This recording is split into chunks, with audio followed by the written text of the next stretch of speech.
If you've ever tried to get a game published, you know just how difficult and expensive it can be. Hi, I'm JT from The Game Crafter, and I know your pain. I've been publishing small run games for over a decade. Now I've built the technology to publish professional quality games one at a time, and I'm offering it to you. Just go to thegamecrafter.com, upload artwork for cards or game boards, and then choose whatever dice, pawns, and tokens you need. Then you can buy copies at cost for yourself, or publish it to our store and sell it for royalties. There's no cost to you for this service ever. Go to thegamecrafter.com and see for yourself. thegamecrafter.com. It's about this time of year that I would remind you about all of the wonderful, exciting new features we launched at the Game Crafter this year. But this year, we have to slow down, because this year is different. This year is our 10th anniversary. This is what we look like now, but in 2008, we were a lot younger. On the left, I'm JT, in the middle is Jamie, and on the right is Tavis. Back then, we owned a company called Plain Black, which made content management systems for businesses and governments around the world, a far cry from board games. I was getting bored with content management and had an idea that we should make board games. I had looked around but couldn't find someone who would make short-run copies of the niche board games I was designing. When I told my partners, they were skeptical, to say the least.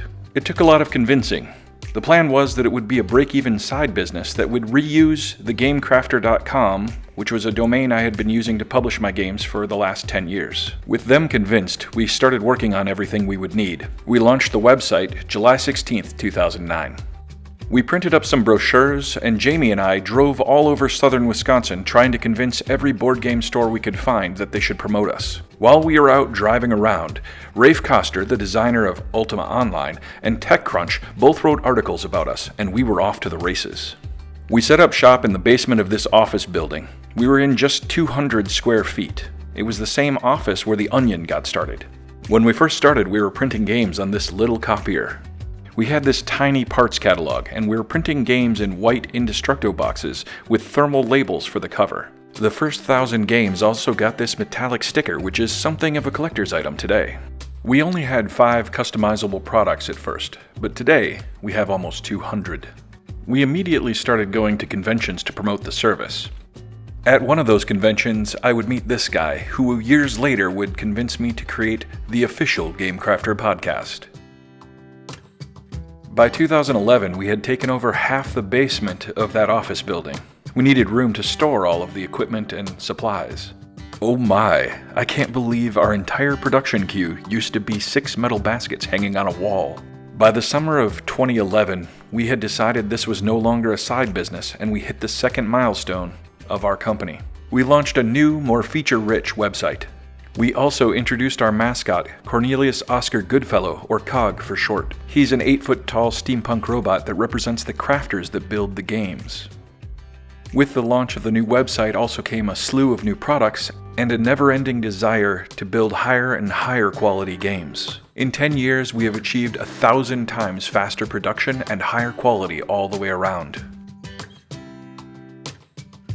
In 2012, it had become very apparent that the basement of this office building would no longer suffice. Though it nearly bankrupted us, we decided we had to move. We found this building on the east side of town. It was a disaster, complete with those mirrors on the wall. Even though the place was in shambles, I loved it immediately. When we took possession of the building, we had less than 4,000 square feet. Today, we control the entire building and the building across the street for 15,000 square feet in total. Before we decided to move, we had contracted with a local artist to build a full-size action figure of COG. His purpose was to come to Gen Con with us. But 4 days before Gen Con, he still wasn't complete, so Will and I spent 80 hours over the next 4 days to get him ready. It was worth every second of that time. COG turned out beautifully, and he was a big hit at Gen Con. Over the years, thousands of people took their photos with COG.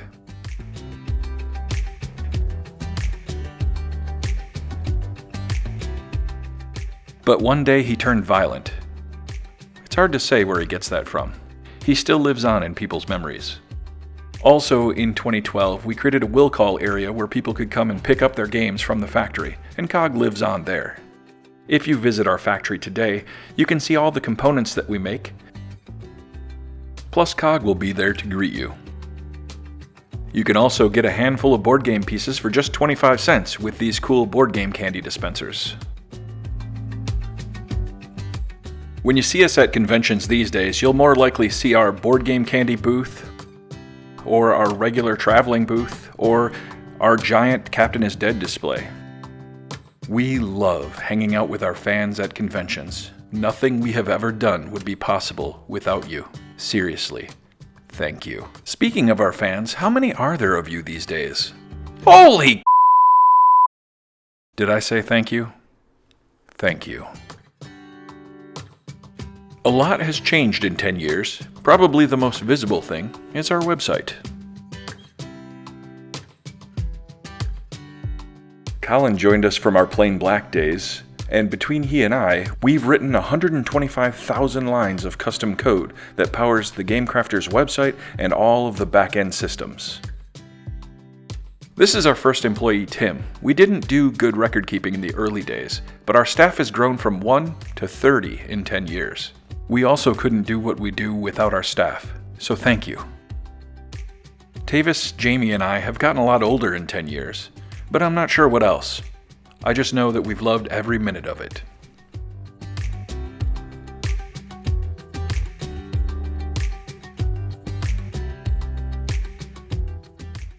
A few years ago, we went from making customizable products to truly custom products, giving our customers the ability to make literally anything that their imagination could come up with. The results have been absolutely mind-blowing. The level of creativity in our community is truly staggering. I cannot wait to see what you come up with next. Last year, we debuted the ability to make custom game pieces out of plastic and wood. No longer are you limited to just paper products. Over the years, we have built very popular auxiliary services for the community. One of the most popular are our contests. Another popular service is a piece of software called Component Studio that allows you to design your components in an automated fashion, allowing you to spend more time playtesting and less time designing your components. Welcome to the official GameCrafter podcast with your hosts, me, JT, and Jeff King from All Us Geeks. Yes, welcome to another episode of the GameCrafter official podcast. Hi everyone, I'm Ben, and this is the Board Game Blueprint. Hello everybody, this is Crouch Out with Cassiel. I'm Rocky, this is Rocky Reviews. Hello, I'm Andrew Voigt, and this is my Component Studio FAQ. We've created a number of programs dedicated to educational content for game designers. In addition, we sponsor several YouTubers who review the games that our fans create. We've also built self-help communities on other platforms like Facebook.